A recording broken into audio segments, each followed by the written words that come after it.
What are some things that you're planning to do going forward to combat that heartbreak? Like, do you not hire people that are close to you? Do you like screen them like really good? Like, what does that look like? I mean, I really had to have a one-on-one moment with God and say, like, is this for me? Because I could easily just sit on my couch and do taxes myself and make a couple $1,000, enough to pay the bills and call it a day. But God kept speaking to me and saying, impact, impact, impact. Like, I've created you to impact so much more than just sitting on your couch doing taxes. And in order to impact, I have to have a team. Welcome to the Let's Talk Money Honey podcast with me, Khadija Bingham, where we spill the tea on entrepreneurship. The sweet, the sour, and most importantly, we're talking money, honey. I am so excited to introduce you to Jarde Allen. Jarde has been a mentor to me. She has been someone that I have been looking up to and aspiring to be like. So I'm excited to have you here on the podcast so that you can drop the gems in this next 30 minutes that you've literally continued to drop in my life. I sent Jarde an Instagram reel the other day, and it says something like, there are some people who... What did it say? When you talk to them, you have so much work to do afterwards. And then there's some people who like drain you. Yes. And I feel bad because every time me and Jarde are on the phone, I'm like, Jarde, I gotta go because just literally after talking to her, I'm always ready to just get to work and make things better. So I'm excited to have you here. I hope that I don't get emotional this episode. Okay. But with that, can you please introduce everyone to you? Introduce the people to you. Sure. So as she mentioned, my name is Jarde Allen. I am the CEO of In the Moment Financial Services. I have been a full-time entrepreneur for 5 years. I walked away from corporate America and fired my boss at the end of 2019. Our firm offers full-service accounting services for small business owners, and we are located in West Philadelphia, and we are highly passionate about helping minority women entrepreneurs. Awesome. I love that. And you don't want to mention the other thing? Okay. All right, fine. Right. And She's selling herself short. Well, we're going to toot all the horns in here. What you talking about? We also have a real estate company that we own as well.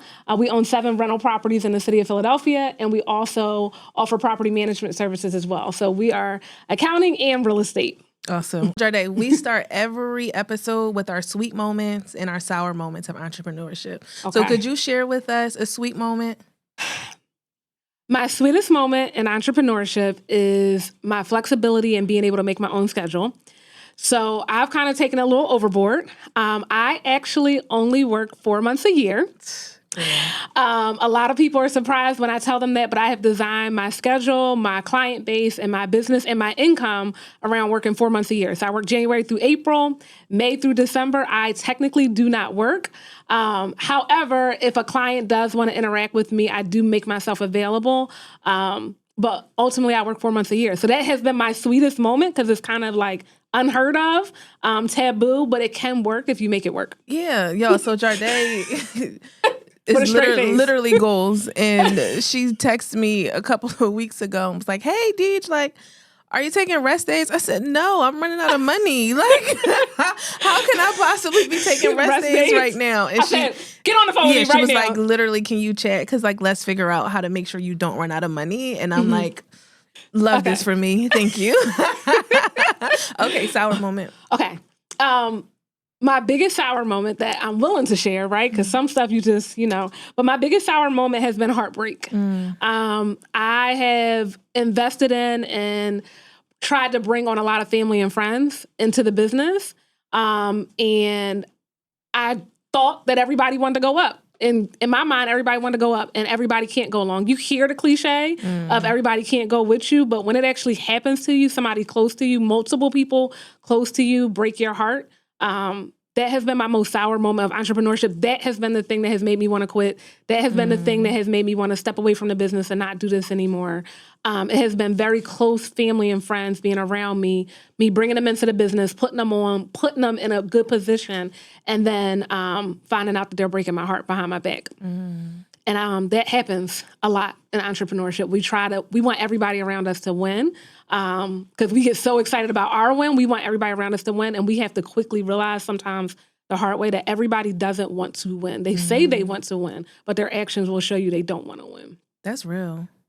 That's really real, because I think that like in a perfect world, right, like you're building the business for your family, right? Yep. Building a business so that you can give opportunities to people that look like you, create cultures, and like, you know, you left corporate, right? Yep. So I'm sure it was a culture that you felt like you were trying to fit into. So Yep. you're like, now I got my own thing. This let is gonna me be try, great. right? Like, let me try and create cultures that like are made for us. Yep. And then the very same people that you feel like you're trying to make a the culture for and to fit for are the people that like break your heart. Yep. So Yep. like, what are some things that you're planning to do going forward to combat that heartbreak? Like, do you not hire people that are close to you? Do you like screen them like really good? Like, what does that look like?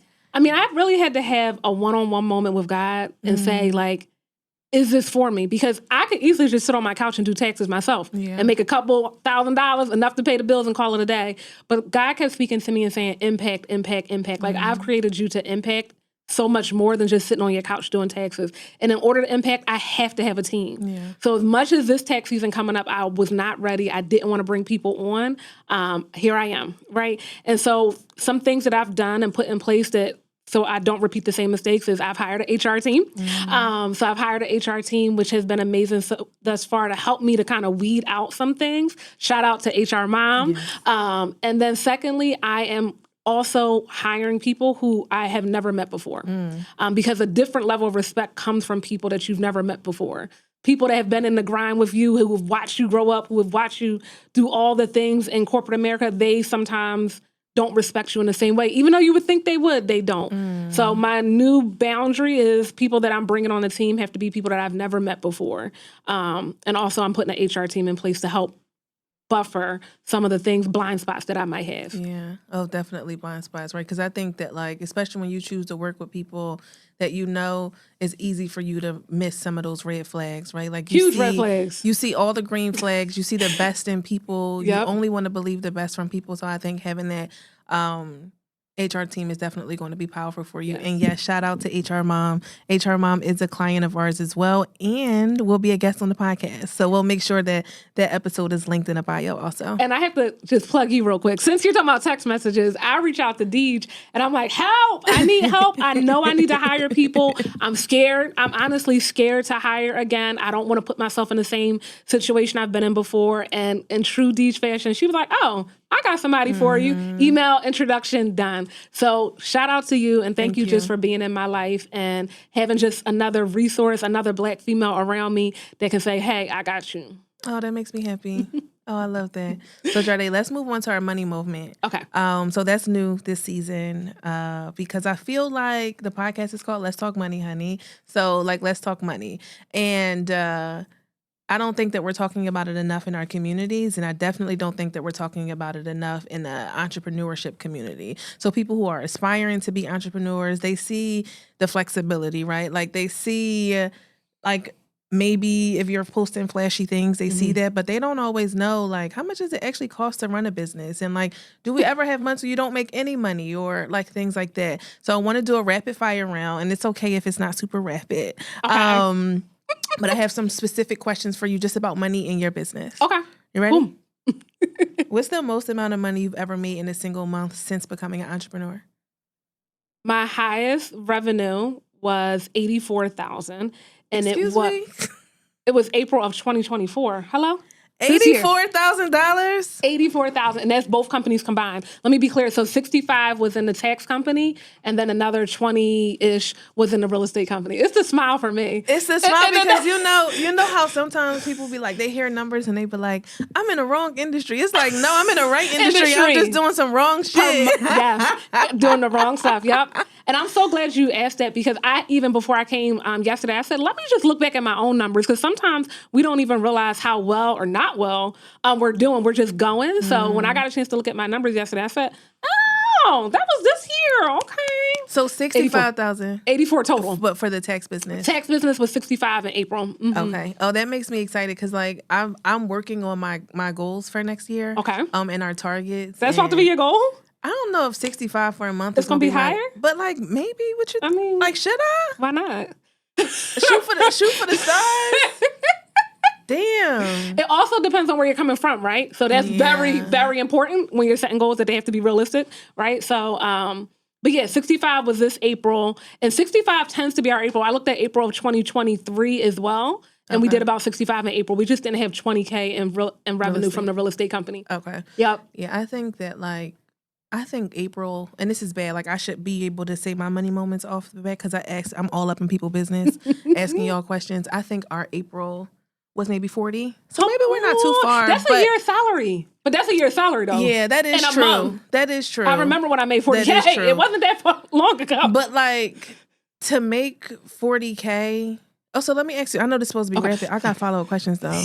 So like to make 65 in your tax business, that sounds great. Mm-hmm. How do you, but you're not working May and after that. Like, how are you being thoughtful about making sure that you still have money to last you until you start getting paid again next Great tax question. season? So one of the things, as a CEO of the company, I'm on salary. But also what I do is I take the bucket of money. So April 15th is the end of the tax season.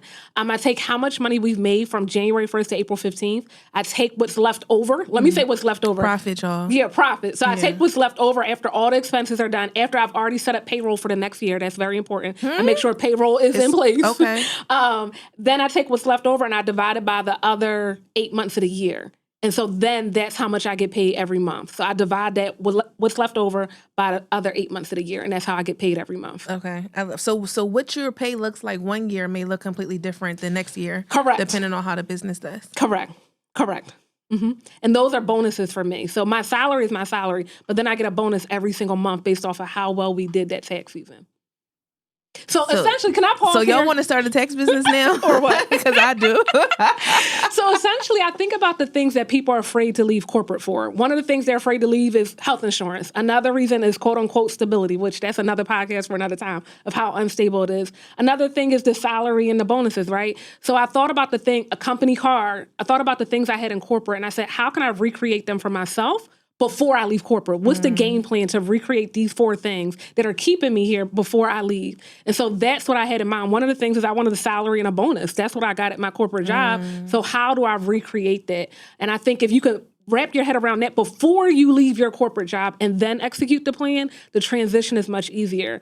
A lot of entrepreneurs struggle with money when they first start. And typically it's because they jumped out of a full-time job and started doing the thing they love and realized, oh, shoot, like this hurts, right? Instead of figuring out, hey, I love this. How do I create this while I'm at corporate? How do I work a second job, which is at night, creating my plan? My second job when I clock in is to create my plan. So I actually have an ebook, plug. We'll link it. Called How to Walk Away from Your Job in 150 Days. And it's like a 5 or 6 month plan for the things you need to be doing while you're in your job to transition out and still be making money.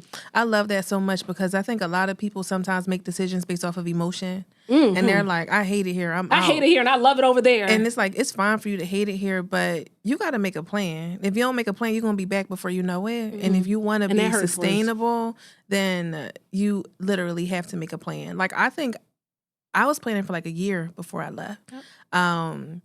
And for me, it was, I think I didn't focus enough on profit. I focused too much on the revenue numbers. That's probably where I fell short. But also part of my plan was to get a rental property so that I could house hack. I'm like, I need to leave New York. I need to find something that's going to pay for me to live too, so that if this business starts getting shaky, I am not accepting work that I don't really want to do just so that I could pay bills. That's what was important to me. I'm like, I'm leaving corporate so that I can choose. Yeah. Like I can have a choice in the work that I'm doing and I can still feel like I'm making an impact. But when it's time to pay bills, sometimes you like, you need this done, you need this, I can do it, I can do anything. Even if I don't want to do it. So that was something that was my focus. So I'm learning that I think I'm the problem with the rapid fire aspect of the money moment because I keep asking all of these follow-up questions. We Gucci. We got it. But we do have a really good transition to one of the rapid fire questions. So what was your salary before you left corporate? I was making about $100K. And then are you able to... And a company car. Let me just be clear. For 5 years, I didn't know what gas prices were. I wasn't paying for gas. I wasn't paying for a car note. I wasn't paying for car insurance. That was what was holding me to my corporate job. Yeah. Like, that's special to not know what gas costs. Like, what? Right. You're like, people complaining about... like, I don't know. I don't know what gas costs. Like, so that was holding me to my corporate job and my retirement plan, which... I was able to recreate for myself as well. That's important. A lot of people stay in corporate because of a retirement plan. So I was able to create that through real estate. And then are you able to pay yourself at least $100,000 now? Yes, more than God. 100,000. I mean, my quick math not that quick, so I can't Well, the way my bills are divide set by up, 8 and all of that. Like, I'm trying to figure out. I can't. the way my bills are set up, I have to pay myself more than 100K. Okay. And in true entrepreneur fashion, you make more and you end up spending more. That's a real thing that happens. I know all y'all know that out there. But you want to be very cautious. So yes, as my salary increased, all of a sudden my bills increased. But it's very important that we're paying for assets and not liabilities. So while all of my bills have dramatically increased, I have bills with zeros that I don't want to tell y'all about. They're for assets. They're for things that are ultimately going to be my retirement plan. So yes, I have to pay myself more than 100K to cover my bills. How long did it take for you to be able to start paying yourself? Year 2 for me. Okay. And the reason it was year 2 for me is because I really focused on my pricing strategy year 2 and how to price myself as a luxury brand and provide luxury services. And second is because I really focused on my target client and who could afford to pay me. So year 1, I'm like, anybody that want to pay me, anybody got a W-2, I got y'all. Year 2, I'm like, hold up, this ain't going to cover the bills. Like I'm working too hard. Yeah, and not year making 1, I enough made money. 40K. And then year 2 is when we went straight up to 200K. Okay. From 40 to 200K? Yes, and it was because I changed my target audience. Instead of just doing anybody's taxes, I focused on small business owners who needed me and needed to pay me thousands to save them thousands. Is it a calculator in the room? I want to know what that increase percentage is.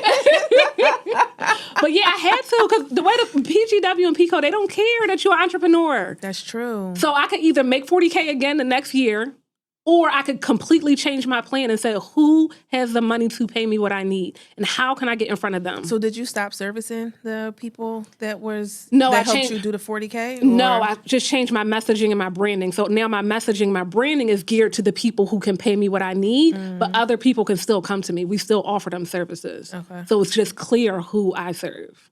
Damn. Can I tell you how I'm feeling right now? I want to hug you. I'm like, damn, I'm going to be a rich bitch. Like... Yeah, some money out there. I mean, $84K in a month is a big deal. I was shouting yesterday. I said, come on. Where's that money at? Come on. That's a blessing. Yeah, it's money. And people have money. They want to pay you. We just have to give them a reason. We have to give them a reason to pay. If they got money, our people got money. That's such a good perspective. Because like sometimes I be like, why am I begging people? You don't. But it's like I'm not. They out here with bundles, nails, lashes, you name it, right? Louis Vuitton this, Louis Vuitton that. So it's not that we don't have money. We just haven't given them a reason to spend it with us. We haven't made it make sense to them. So that's our job as the entrepreneur. Make it make sense to me to spend my money with you, and not $50 and not $500.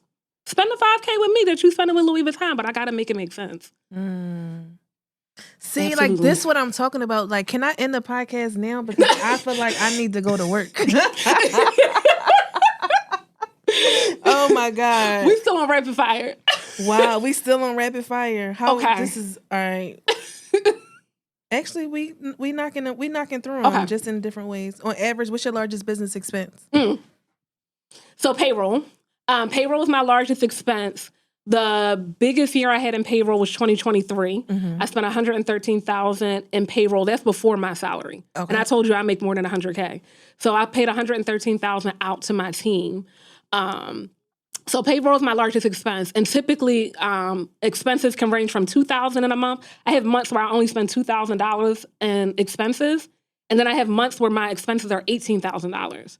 So my peak month of 2024 was April. I spent $18,000 in expenses. Whereas last month I only spent $2,000. Why? Like, because our so business do you let your staff go after? Seasonal. Okay. So I have full-time employees and I also have seasonal. Okay. So my seasonal employees are January through April. Okay. So are they working more in April? Or? Yeah. Okay. And you pay them? They get paid a percentage of how much business they do. Okay. So how many tax returns they do, they get paid a percentage. Okay. So that's why they got $18K in April when we made $65K. Was that always your model? Did you always pay people by a percentage of the work that they did, or did you ever pay hourly, or what was that? So my seasonal team has always been a percentage. The percentages have changed and going up over time.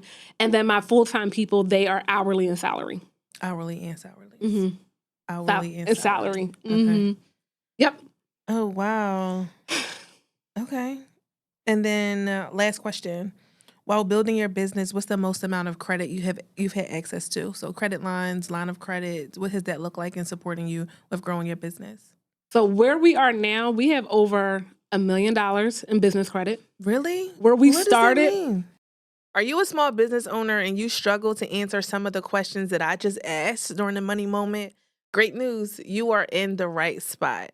My firm, Money Honey Financial, we have bookkeeping solutions for every budget. So whether you are a seasoned business owner and you're just ready to completely outsource bookkeeping, or you're just getting started and you need someone to help you set up your QuickBooks, we have a solution for you. So head to my website, www.moneyhoneyfinancial.com/bookkeeping, so that you can get started today and you can have better money moments. So what it means is, so American Express business cards, they're actually unlimited. Okay. Some of the credit cards they have are unlimited. And then some credit lines we have are based off the equity that we have in real estate. So we have over $1 million in real estate, which means we can access over $1 million in credit. So we have a large credit line. I try not to touch the business credit too much because we try to use our cash, but we use our credit primarily for like the day-to-day expenses, making sure that we get our Amex points and making sure that we're able to easily reconcile at the end of the month by just using a business credit card. Wow. But I don't use like large lines of credit for anything in the tax business. I use it for the real estate. Like if I need to like flip something real quick, like if we need to change, like say we have a $10,000 expense tomorrow, which can happen, I'll use a business credit card for that instead of pulling cash. Okay. But yeah, I haven't had to use lines of credit too much in the tax business. I can definitely see industries where lines of credit are helpful, like if you need to purchase inventory or if you need to front payroll or things like that. But in our business, it's very much I can make money tomorrow. Yeah. I can get online and do some of my taxes tomorrow and make money. So I haven't used too much lines of credit. I love that. And I feel like this is a personal like one-on-one coaching session right now. So funny. I really love like one of the points that I'm gonna take away is you stop working in May. When you're breaking down the expenses, you're planning for payroll already for next year. Yes. So making sure that there's enough so that when you start hiring new people, start training new people, that you're not needing a line of credit so that you can front that payroll. Yeah.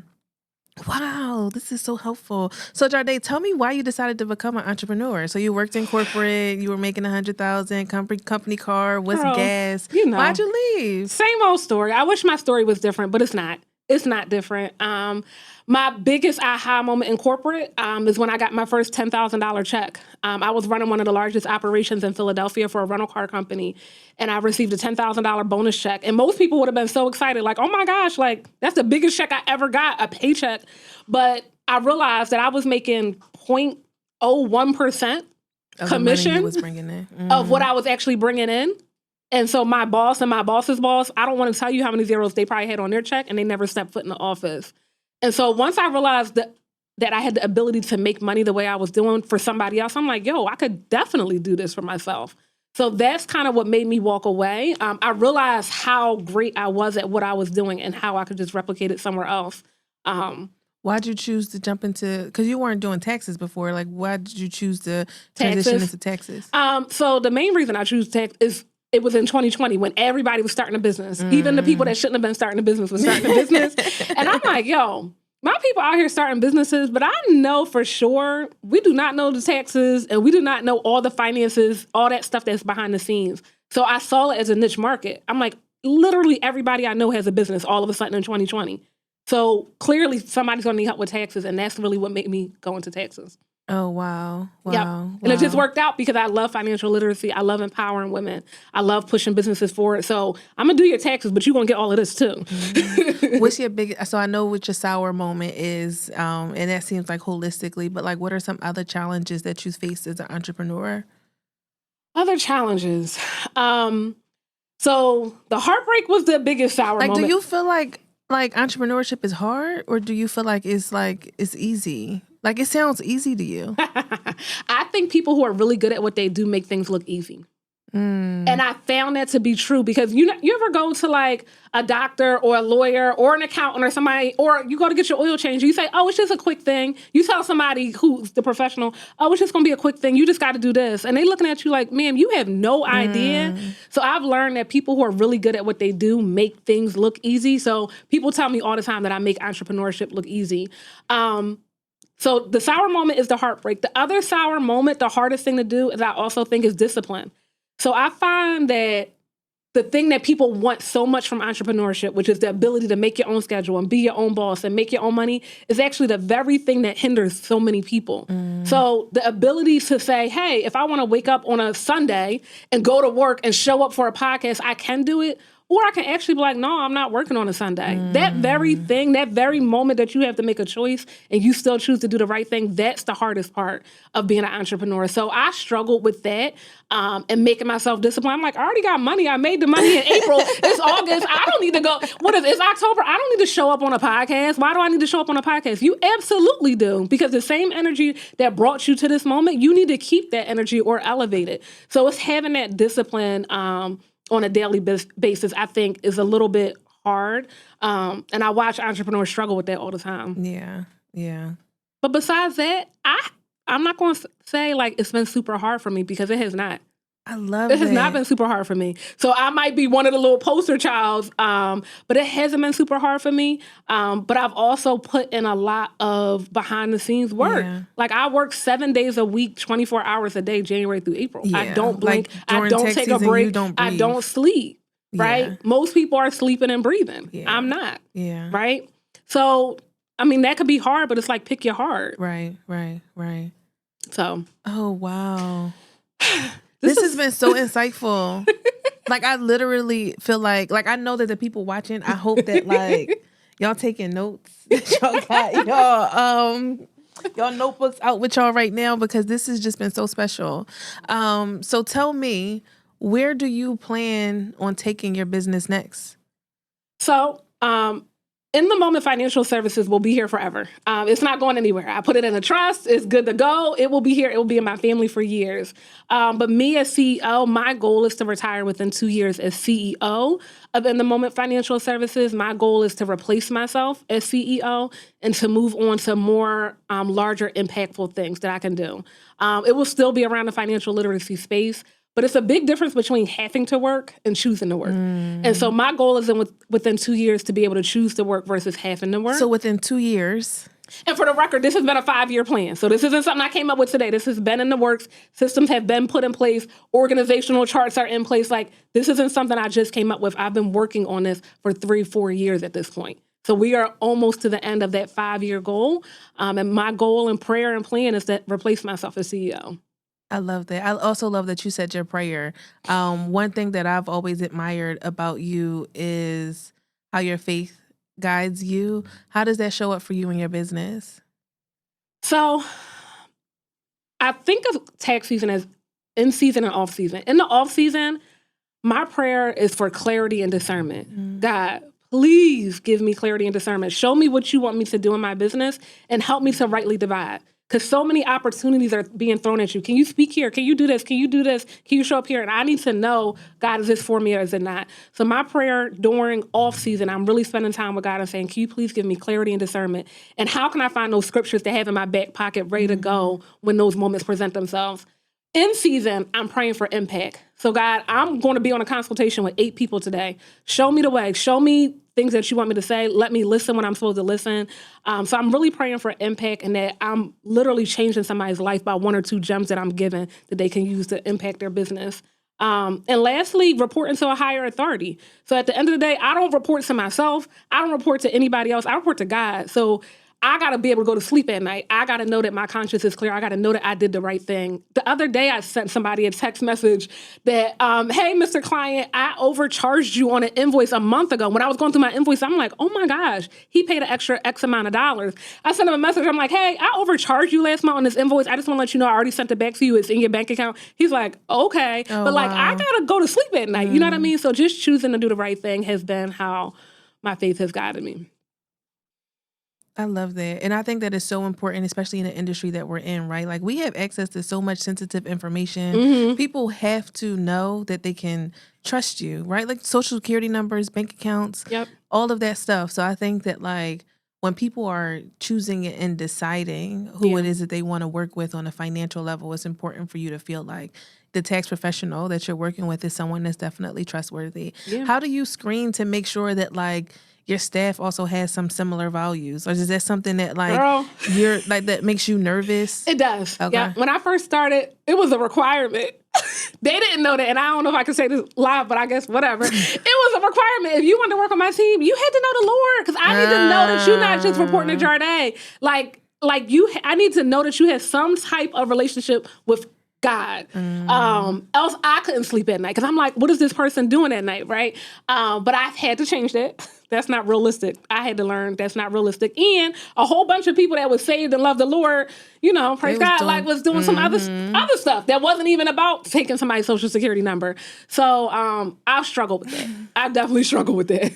No, that's fair. Like, I think that, like, for me, I feel like the people that I work with, I have to trust them with my personal information. If I wouldn't trust you with my social security number, I can't put you in my business. That's a good way to look at it. Because you literally are going to have access to, and how can I expect my clients to come here and trust us if I don't even trust the people that I have put in place? So that's always been a big thing for me. And I recently had a scenario where someone wasn't working for us long, but something just didn't rub me the right way. And I just decided that, like, while I'm not in tax season, while this person doesn't have access to these things, let me wrap things up quickly, because that's important to me. Like, that's a value. Yeah. That's definitely a struggle. I mean, even as I'm hiring now, I'm like, you can put your NDAs in place, you can put your non-disclosure, all that stuff, non-solicit. I had a bunch of contracts in place, and stuff still happened to me. So it's just a risk you take with the business. And that's one part that people don't understand, that when you go out here, you're risking everything. Yeah, you really are. Jarde, this has been so awesome. If you can just leave us, because I do want to wrap up, because I feel like I need to get to work. But actually, no, I've been working behind the scenes. So I have some things that I need to show you too. My new pricing model is ready. Prices and value. We are doing prices and value. It's not just prices. Prices and value. I have some things that I want to show you that we've been working on to get your feedback on. But Jarde, as you leave us, can you share with us some parting advice that you have for aspiring entrepreneurs or current entrepreneurs? You've already dropped so many gems, but as some last words, what can you share? Sure. So if you are a new entrepreneur and you are struggling with income, if profit is what you are struggling with, hey, I'm not paying my bills on time. There seems like there's never enough left over. If that's what you're struggling with, I can only tell you what I did. I started with going after what people needed first. Yes, I wanted to do all this other fun, cute, creative things. I don't know if y'all know, but I actually enjoy planning weddings. That's what I enjoy doing. I would love to get paid for planning weddings my whole life, right? But I understood that in order to pay my bills and get to where I wanted to get to, I had to do something that people needed first. Figure out some way in what you are doing to figure out what people need versus what they want. Because what they need will absolutely generate that income, 100%. And then you slap some extra value on it, all of a sudden now you have a luxury product that people will pay premium dollar for. So entrepreneurs struggling with income, find something that people need, whether that's real estate, taxes, insurance, things that people need, or find it in your own industry, something that people need. For people who are already, entrepreneurs who are already doing well, you figured it out, profit's not an issue for you, your business is running, I still have advice for you. What is the game plan? What is the exit strategy? Where do you see yourself 5 years from now? Because the reality is, you're not going to be sitting on this podcast at 65. You're not going to be shooting content at 60. You might not even be wanting to do it at 45. People probably don't want to watch you at 45, if I'm keeping it honest, right? So the bottom line is you have to have an exit strategy. What's your exit strategy? How are you going to get out of the business? And how are you going to continue to pay yourself through retirement? Think about that now while you're winning, why you're so profitable, why you have all this extra money. Start to game plan that out now and put money into assets. Goddamn. And tell people... I love Khadijah. And tell people how they can work with you, where they can find you, where they can continue to be engaged with you outside of this podcast. Okay. So you can reach us on our website at www.inthemoment101.com. That's www.inthemoment101.com. You can go there and book your consultation. You will get to chat with me. All new clients get to chat with me. And then secondly, you can catch us on IG. We have a ton of fun content. Shout out to L. Williams Media, who puts out our content. And you can catch us at ITM Financial Services on Instagram. Yay! in the moment. Thanks for tuning in to another episode of the Let's Talk Money Honey podcast with me, Khadija Bingham. I hope you found today's conversation with Jarde Allen insightful because I know that I have. Entrepreneurship isn't easy, but it's in these real experiences and raw moments that true growth happens. If you've enjoyed this episode, don't forget to subscribe, leave a review, and share it with your fellow hustlers and bosses. And if you're not already, make sure you follow us on Instagram. The link to our Instagram is in the show notes. And for all additional resources that Money Honey offers can be found in the show notes as well. Until next time, keep hustling, keep thriving, and keep making money, honey.